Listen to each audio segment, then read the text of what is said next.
Welcome to Chapter 6 of the Secret Lore of the Lakota Shamans, which is not necessarily about the Lakota and not necessarily about shamans.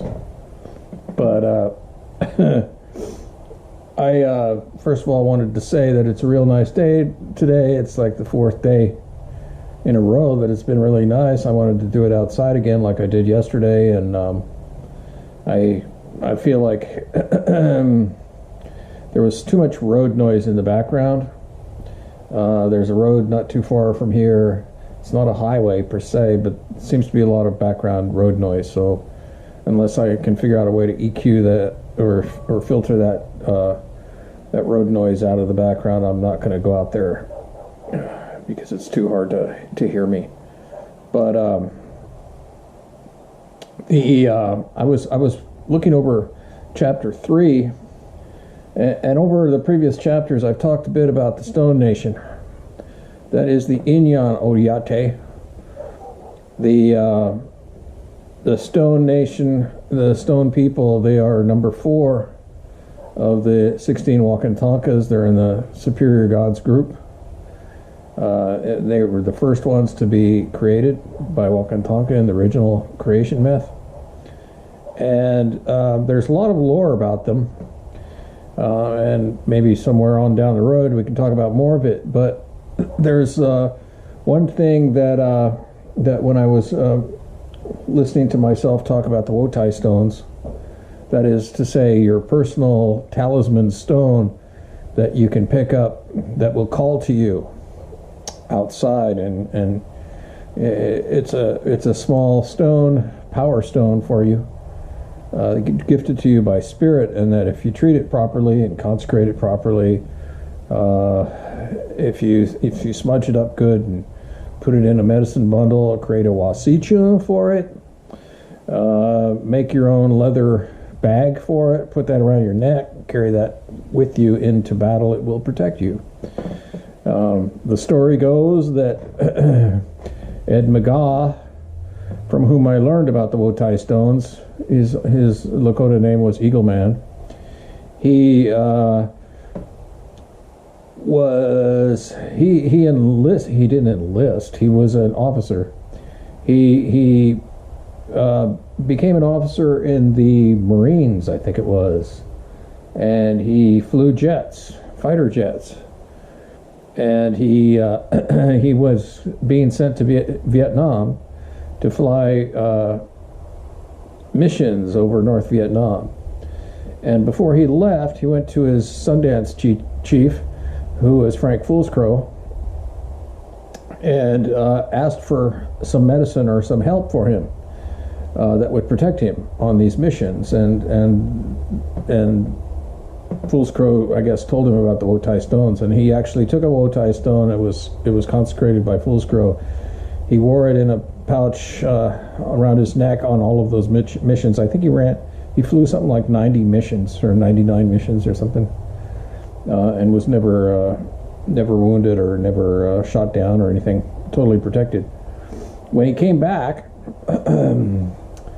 the thing is that in these ways, you can't do these ways if you have taken human life. Some people call this a savage. These are savage ways. These are these.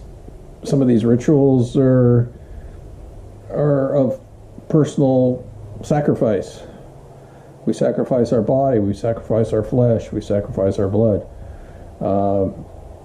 But there are ways of peace and love at the same time, because you're sacrificing for the people. And in the old days, when the warriors would come back from battle, since they had taken human life, they had to be debriefed, so to speak, before they could re-enter peaceful society. They had to, I think they painted themselves in black when they returned, and then They had to, of course, purify themselves in the lodge and do ceremony before they could be allowed back into peaceful society again. But I believe you cannot Sundance if you have taken a human life. So when Ed McGaw came back from Vietnam after successfully flying all these missions over Vietnam, he was required by Fool's Crow to be purified, and so he went through a purification. And it was at that time that he, credited the Wotai stone with protecting him. When I read over when I looked over that chapter and heard myself talking about the Wotai stones, that reminded me of my trip to Standing Rock. I made 3 trips to Standing Rock during that encampment. It was in the fall of 2016, early winter of 2017. I made 3 trips, one in November, one in December, and a third one at the end of January and February, early February. The one in November, my trip to Standing Rock was a very momentous tale. Maybe I should dedicate like at least one chapter to that entire story. But I did want to mention that there was something extraordinary that occurred on my first trip there in November, where I ended up being in an anipi, that is a sweat lodge ceremony, with Ivan Looking Horse, who's the brother of Arvo Looking Horse. Arvo Looking Horse is the 19th generation keeper of the White Buffalo calf pipe. And I didn't know who Ivan was. This was my first opportunity to do ceremony at Standing Rock, and somebody said, even though our directions were that we were not supposed to request to do ceremony, somebody who had been there for a while suggested that I go over and I ask him if I could be in the ceremony, because I had been working really hard and had done some good things for the people. So I did an EP with those guys, and when we were outside the lodge after dark, waiting to go into the lodge, this woman walked up to the lodge and searched out the Wichasha Wakan, who was Ivan, and I guess she didn't know him, but she had something that she had to give to him, and they were over on the other side of the fire from me, so I couldn't hear what was being said, but I saw that she was telling him something important, and that she passed to him a red flannel bag, and then she walked away into the dark. And then we did ceremony, and while we were in ceremony, inside in the dark, Ivan was praying hard, mostly in Lakota. And we went through the entire 4 rounds. In the 4th round, he explained what that had been all about. And the red flannel bag was in front of him in the lodge. And what he explained was that this woman at Lake Superior had a dream, and in the dream, Spirit had told her that she needed to go down to the shore of the lake, and that 77 stones would come to her, and that she was supposed to collect these 77 stones, treat them with respect in the proper way, and that she was to take those and deliver them to Standing Rock, and that she would be shown who to give them to. She didn't know who she was supposed to give them to. Somehow, she ended up knowing that was Ivan, and she gifted them to Ivan. Ivan explained that he had prayed to Tonkashila, and that he had gotten the message back about what these stones were all about. This woman didn't have any idea what they were about, but he knew. He heard directly from Spirit in the lodge. And these 77 stones were called Wašicũ stones. I think what he was saying was Iana. Inyan instead of Ia. Inyan Wašicų stones. So the story goes that these were ambassadors or representatives from the Stone Nation. There were something like 350 or 400 tribes, nations from all over the world who had come to the camp. And their flags were flying on Flag Row there. The Stone Nation wanted to be part of that. So they sent their ambassadors, 77 ambassadors. That's what these were. They were all individually wrapped in red flannel. What Ivan said was that these were there to protect the camp, and that he would have them placed around the perimeter of the camp to protect the camp. That these stones were extraordinarily powerful, that they had the ability to move under their own power, that they had the ability to fly, and if somebody came to attack the camp, somebody that wasn't belonging there, that they would attack him and could even burrow into their body and kill them. Just an example of the power of the Stone Nation.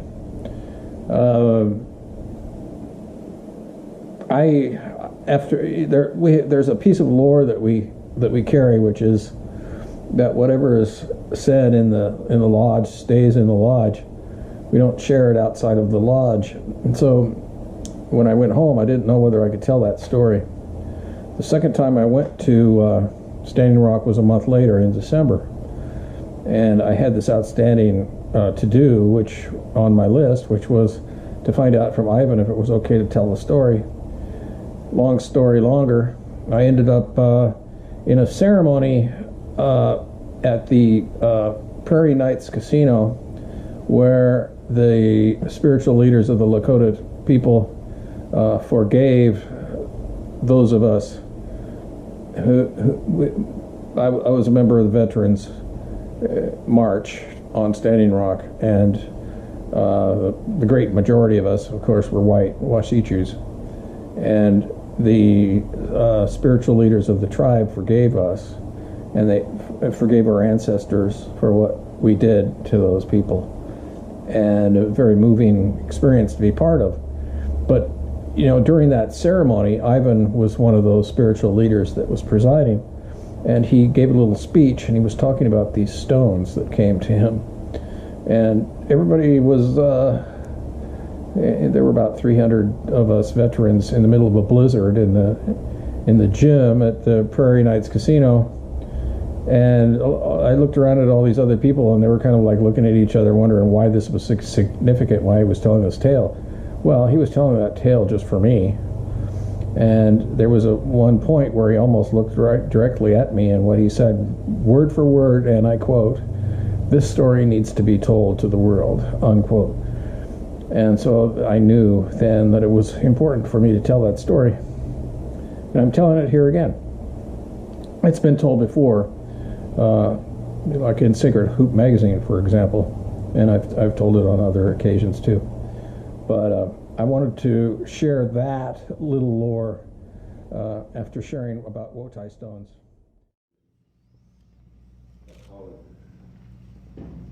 Even the first people, we call them the Stone Nation,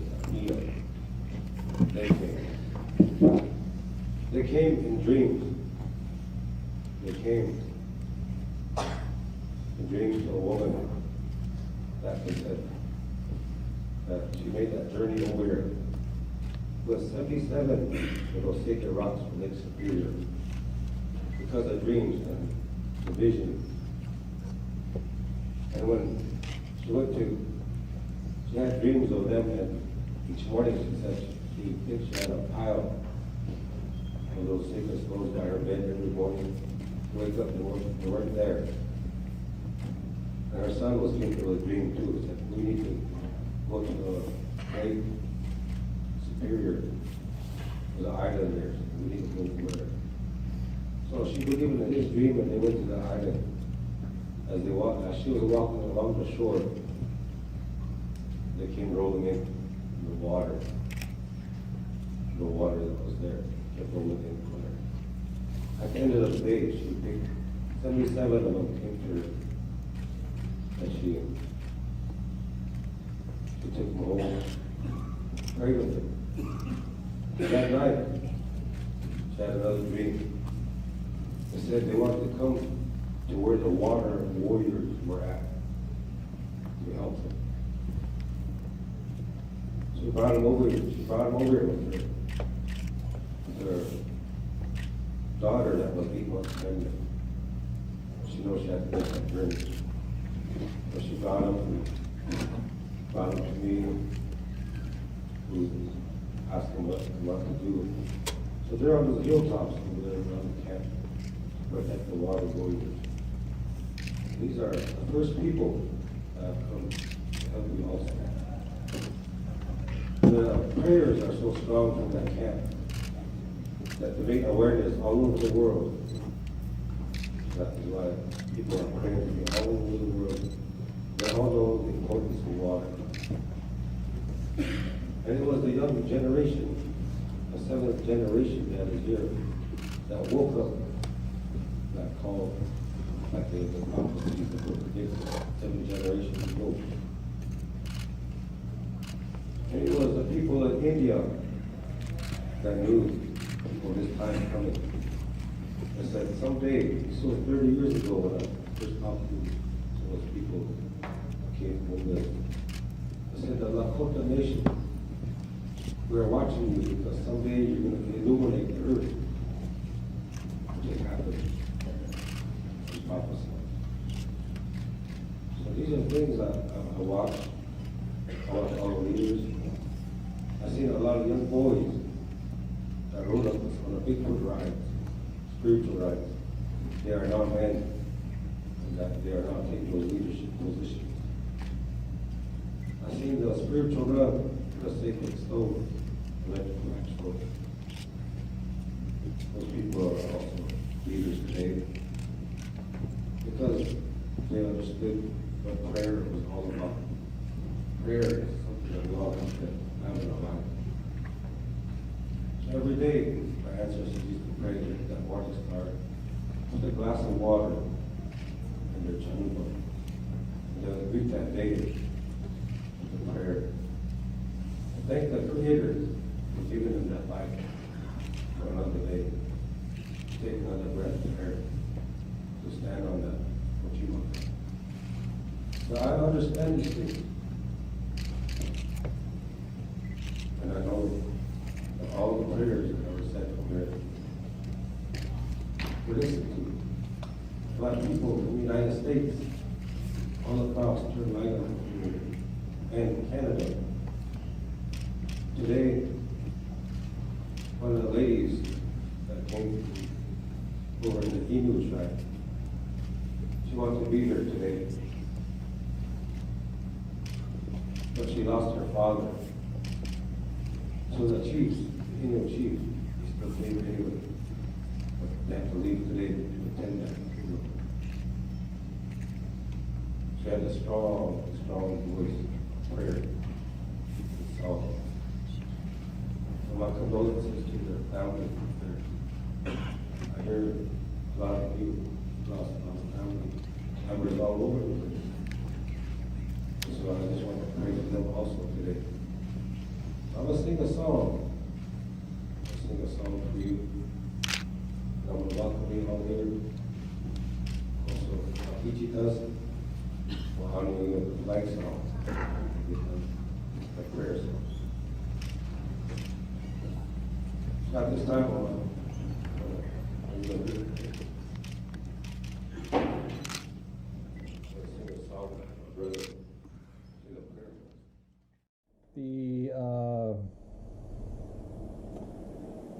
I wanted to talk a little bit about let's talk about the original covenant. When I went to Standing Rock, I was a vegetarian and had been a vegetarian for a while. The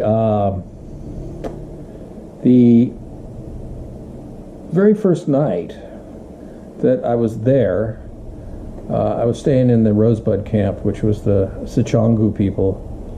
They had a kitchen, and they fed all of us, volunteers. And the very first night I was there, they were feeding us with elk. And so I ate elk. And that was such an amazing meal and so delicious, and hit the spot in such a way that I've been eating meat ever since. I like to say that I'm a vegetarian who eats meat. So I'm a vegetarian who's been eating meat since November of 2016.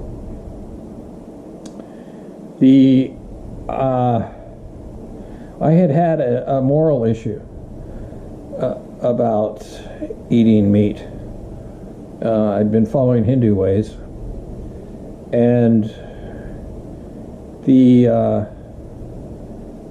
I didn't have really health problems per se from not eating meat, but it was mainly a moral decision. But after eating the elk and eating meat for the rest of my trip there, and really looking into the way they justify their own eating of meat, and the way that they treat all non-human people, non-human persons with respect and dignity. And when they harvest animals, when they harvest buffalo,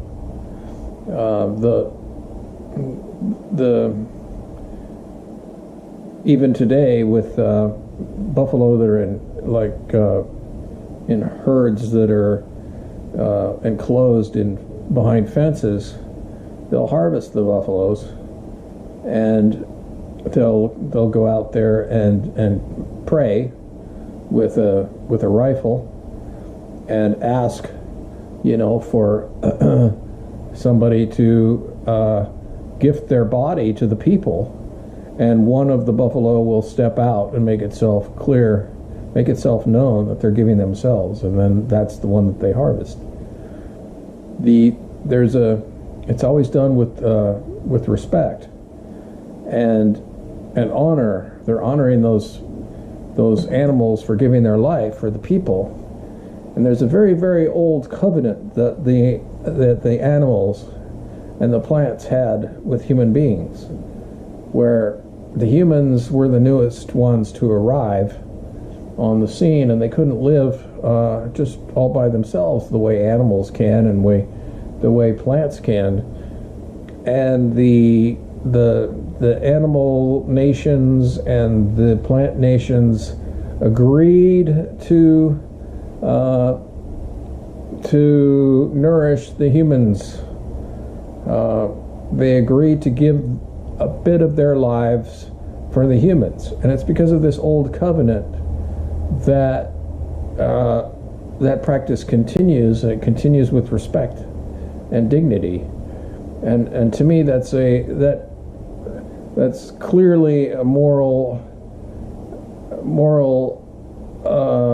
solution to the problem. And so I don't worry about the morality of it any longer, as long as it's done with respect and dignity. So to the extent that we can. An example of that respect and dignity is when there is a ceremonial meal after ceremony, a celebration. Usually after sweat lodge ceremony, there's a meal, and when that meal is usually it's potluck, so everybody brings a little bit, brings a dish. Before anybody shares in any of the food, a little bit of food is taken from each one of the plates, and it's put on one plate, and that's called the spirit plate. That's a little bit of sharing of that food back to spirit in thanks, and then you give thanks in a prayer for the food that we're about to receive, and it's just more so much more significant than the kind of staid Christian grace that I used to be forced to endure at the Thanksgiving dinner table. But the spirit plate is then put outside and given back to nature, given back to spirit. And in the old Lakota way, I've learned that what they then say is, in Lakota, they say, "Ghosts, tell me or help me so that I can live." That's the prayer. So it's a spirit plate. The ghosts would be the Wanahi, by the way. So I wanted to talk a little bit about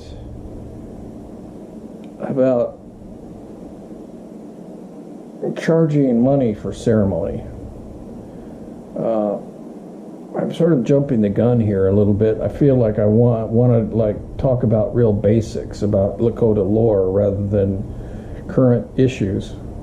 But there are these issues going on now. I spoke last time about plastic shamans. Plastic shamans are those people that are appropriating these ceremonies in a disrespectful way, and they're doing it for money. It's the Wašicũ way, the white man's way. They make all of us whose skin are white makes us look bad. And it's embarrassing. So we don't charge for ceremony ever. If someone, my teachers have told me, if someone is charging for a ceremony, you turn around and you walk away from them. In the same way, I was also told at the same time that if anyone tells you that they're a medicine man, you turn around and you walk away from them. And by extension, if someone was to tell you that they're a shaman, you turn around and you walk away from them. Because someone telling you that is expressing that from their ego. And anyone who has any real power would be speaking from a place of humility and wouldn't be expressing that. So the people who are real and authentic would never say that they were in fact a medicine man or a shaman, and they certainly would not charge for ceremony. So there's a lot of discussion about healing in the modern age and whether people should charge for those healings. I've heard the justification by well-meaning people that it's an energy exchange and therefore okay, and this is the way it's done. This is the way energy is exchanged nowadays in the modern world instead of in the old days when they would barter. When if someone came to a Wašicũ and said, my grandma is sick, can you come and heal her? And then they would give him a horse, or fill his his freezer up with meat, or fill up his car with gas, or something like that. That's totally acceptable. But paying money has a way of corrupting the spirit. It has a way of corrupting the process. It corrupts the practitioner, because then the practitioner is going to be enticed to be doing the work for money rather than to be of service to the people, despite the justifications or rationalizations for why they're doing it. And Frank Fool's Crow is very clear on this topic. And I understand where he's coming from. He says that money is a creation of the Western dominant culture. It's an example of it. It's a product of it. It's one of the things that has motivated the dominant culture to repress and oppress their people, and I totally get it. So I will not charge for ceremony.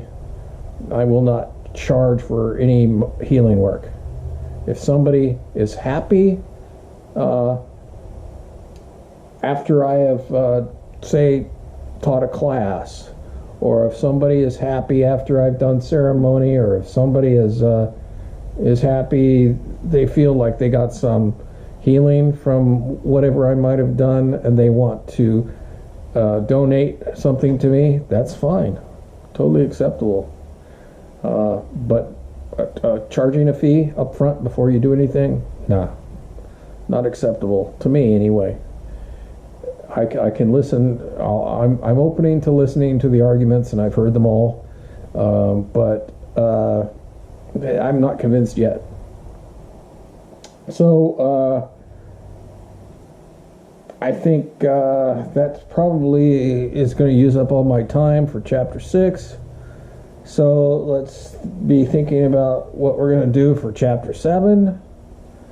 I don't know. I think it'll probably be a couple days before I can do that. But until then, aho, mitaku iasan.